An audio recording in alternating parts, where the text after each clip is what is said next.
pagi Pak. Pagi Bu Upi, apa kabar? Alhamdulillah baik. Pak sehat? Masih puasa? Alhamdulillah. Ini Pak, saya pengen berdiskusi sedikit tentang Bapak tentang proses pembelajaran yang ada di sekolah. Oh gitu. Iya. Jadi Bu Upi ini pengen diskusi ya?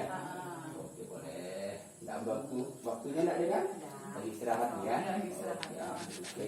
Nah kira-kira tujuannya Mbak Upi berdiskusi ini apa?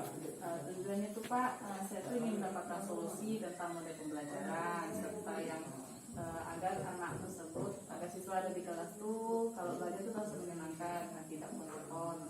Oh, jadi pengennya tuh pembelajaran itu menyenangkan, siswanya aktif, ya.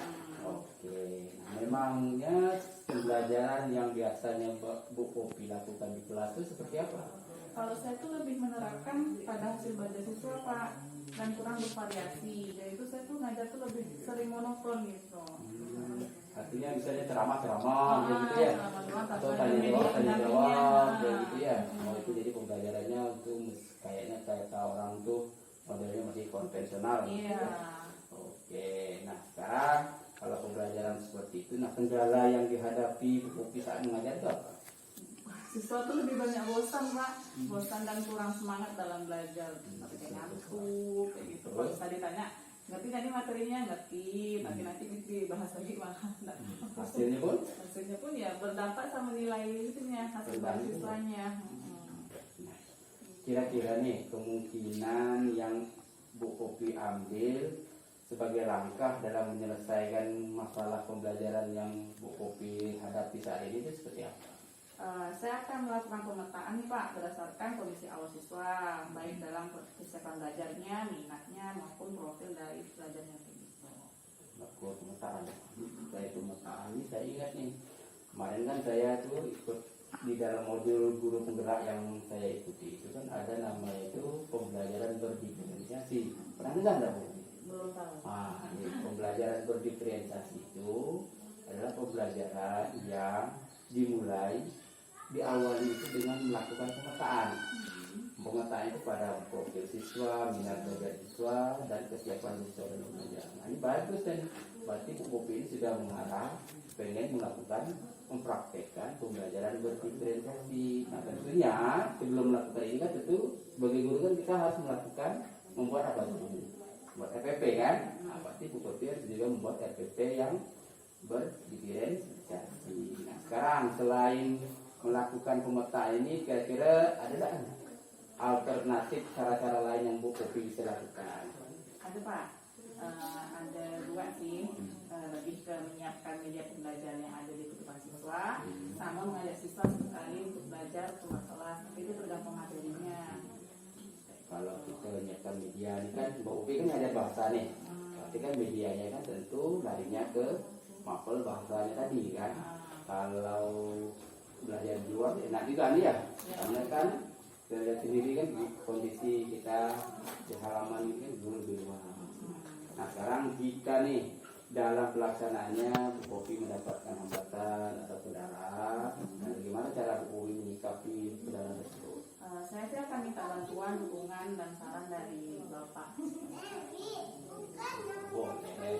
Kalau dukungan insya Allah siap membantu, kita tanya jawab, terus nanti. Oke, berarti ini ya, berarti permasalahannya sudah tahu. Nah sekarang kira-kira kapan nih mau mulai menerapkannya di kelas? Sesegera mungkin Pak, agar pembelajaran kelas menjadi menyenangkan dan tidak monoton seperti kemarin-kemarin. Sesegera mungkin ya. Jadi kelas itu dimulai pembelajaran diferensiasi itu dimulai sesegera mungkin. Caranya tadi gimana? Mungkin mencari literasi, kemudian prakteknya nanti gimana?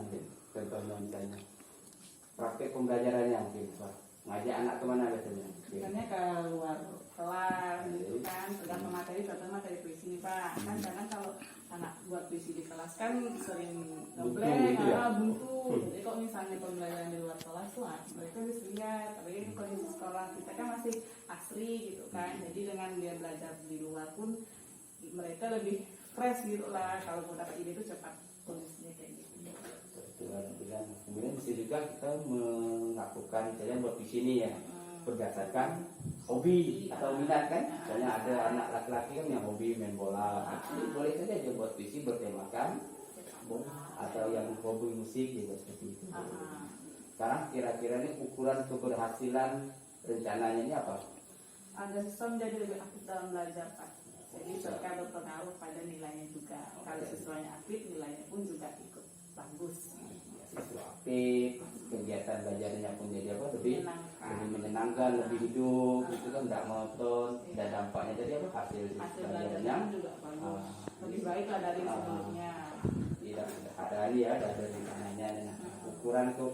Nah sekarang komitmennya terhadap rencananya tadi apa? Saya lebih ingin perbaiki proses pembelajaran yang saya terapkan di kelas.